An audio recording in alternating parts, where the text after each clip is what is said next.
7h, 9h. Europe 1 matin. Europe 1, il est 7h10. Votre invité ce matin, Alexandre Lemaire, est Noëlle Lenoir, ancienne ministre, membre honoraire du Conseil constitutionnel et avocate au barreau de Paris. Bonjour Noëlle Lenoir. Bonjour. Marine Le Pen va découvrir cet après-midi la décision de la Cour d'appel de Paris dans l'affaire des assistants parlementaires de l'ex-FN, décision qui lui permettra ou l'empêchera de se présenter à la présidentielle. On rappelle qu'elle a été condamnée en première instance, Marine Le Pen, pour détournement de fonds publics à 4 ans d'emprisonnement dont 2 ans ferme, 100 000 euros d'amende, 5 ans d'inéligibilité assortie d'une exécution provisoire. On a beaucoup parlé d'une décision politique de la part des juges en première instance à propos de cette exécution provisoire en particulier. La décision qui sera rendue par la Cour d'appel tout à l'heure, Noëlle Lenoir, sera aussi forcément politique qu'en première instance. Alors, elle sera, j'espère, non politique dans son contenu et dans son intention, mais elle aura des conséquences politiques. Comme vous le savez, j'avais écrit une tribune dans le Figaro pour critiquer en droit la décision de première instance qui ne répondait pas à un principe qui est sacro-saint, vous avez parlé du Conseil constitutionnel, qui est que les peines, les sanctions pénales et l'inéligibilité, a fortiori avec exécution provisoire, c'est-à-dire priver l'appel de son effet, oui.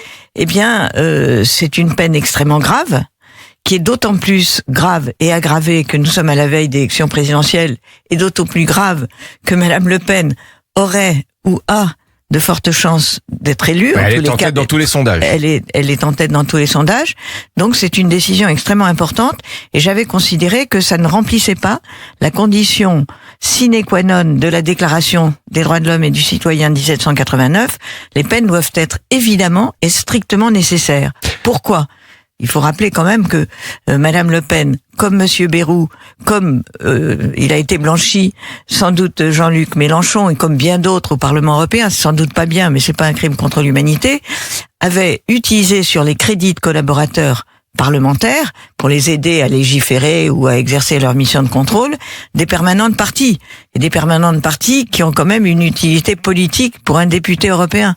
Et par conséquent, ces faits qui sont reprochables, mais qui sont pas d'une gravité extrême, ne justifiaient pas, à mon sens, le bannissement que représente ou qu'a représenté la décision de première instance. Mais moi, j'ai quand même espoir qu'en appel, les juges seront un tout petit peu plus sages. Vous avez eu ces mots dans cette tribune dans le Figaro que vous mentionnez, Noëlle Lenoir, que vous avez signé peu après la condamnation de Marine Le Pen il y a 1 an. Les juges ont statué selon la morale et non selon le droit.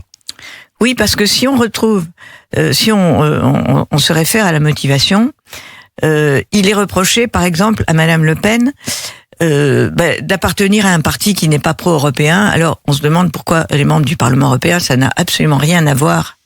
Il y a beaucoup de souverainistes, comme vous le savez aujourd'hui, Je rappelle qui sont que vous êtes députés ancienne européens. ministre des Affaires européennes, Noëlle Voilà. Lenoir. Alors moi, je me situe pas du tout du point de vue politique. Oui. Je me situe en droit. Oui. En droit, il y avait un certain nombre de réflexions qui étaient vraiment superflues et même un tout petit peu surprenantes, comme par exemple de dire que d'avoir utilisé des permanents de parti, bon, c'est pas bien comme collaborateur parlementaire, ça violait d'une façon flagrante l'ordre public démocratique, une notion qui était sortie du chapeau et qui montrait que la juge essayait ou les juges essayaient de justifier ce véritable bannissement qui, à mon avis, est disproportionné au sens jurisprudentiel du terme, parce que c'est quand même une décision très importante. Et j'ajoute que chez les juges, il doit y avoir, comme chez tout un chacun, quand on prend une décision qui a cette conséquence, il y a ce qu'on appelle l'éthique conséquentielle. Oui. C'est-à-dire que on regarde un tout petit peu quel est l'effet de la décision. Ici, vous avez à la clé la liberté de l'électeur qui a été rappelée comme un droit très récemment par le Conseil constitutionnel d'ailleurs sur l'exécution provisoire de l'inéligibilité que le Conseil a considéré comme quelque chose de très problématique du point de vue de cette liberté. On peut gager, Noëlle Lenoir, que les juges voient très clair dans les répercussions de leurs décisions, quelles qu'elles soient. Est-ce qu'ils ont hérité d'un pouvoir, entre guillemets, démocratique, les juges, avec cette loi Sapin 2, sur laquelle ils s'appuient, et qui prévoit que tout élu condamné pour détournement de fonds publics est aussitôt inéligible? Le pouvoir d'empêcher un candidat de se présenter, et dans le cas présent, d'une candidate donnée en tête de tous les sondages pour la présidentielle. Alors, quand on parle à des juges, quand on évoque cette question avec eux, ils reportent la responsabilité sur le politique. C'est vrai. le politique, à chaque fois qu'il y a un scandale, la loi Sapin 2, c'était à la suite de l'affaire Cahuzac. 2016, oui. Le ministre du budget qui pratiquait la fraude fiscale, c'était un petit peu contradictoire avec ses fonctions. On vote une sanction supplémentaire à l'encontre des élus, puis après ça se retourne évidemment contre les 10 élus. Mais ce que je conteste fortement, c'est que un juge n'a jamais l'obligation d'infliger une peine. Jamais. Et il ne doit pas le faire quand c'est disproportionné. Et il use de ce pouvoir vis-à-vis des délinquants violents dont l'opinion publique, parfois, trouve que la main n'est pas assez lourde.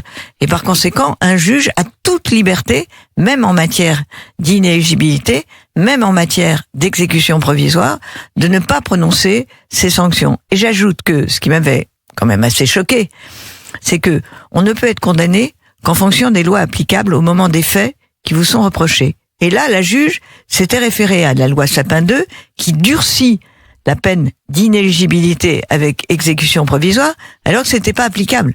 Alors ça, j'avais jamais vu de ma vie une telle référence sur une loi postérieure, alors même que elle n'était pas encore applicable. Et de ce point de vue purement juridique, je pense que la Cour d'appel va changer. Bon, on vous écoute, Noël Lenoir, je devine, je décèle que cette confirmation de la peine d'inéligibilité vous paraît tout à l'heure la plus probable. Ce serait une décision de justice inédite, sans commune mesure dans la Ve République ? Oui, je rappelle le précédent sur les emplois fictifs de la ville de Paris, lorsque Monsieur Juppé était non pas membre du Conseil constitutionnel comme aujourd'hui, mais il était adjoint aux finances de Jacques Chirac qui était maire de Paris. Oui.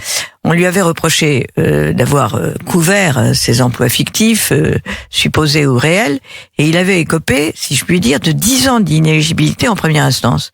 Mais en appel, ces 10 ans avaient été réduits en 1. Pourquoi ? Le juge avait clairement expliqué qu'il n'y avait pas d'enrichissement personnel, comme dans le cas de Madame Le Pen, et par conséquent, ça ne valait pas plus que 1 an, et 1 an, c'est quand même très peu. Et j'espère que ce précédent va être un véritable précédent pour la Cour d'appel, parce que je considère que la décision qui sera prise engage non seulement, évidemment, le destin de Madame Le Pen en tant que responsable politique, mais surtout le destin de la justice et de l'institution judiciaire. Je reprends un mot. Et le choix de ses électeurs.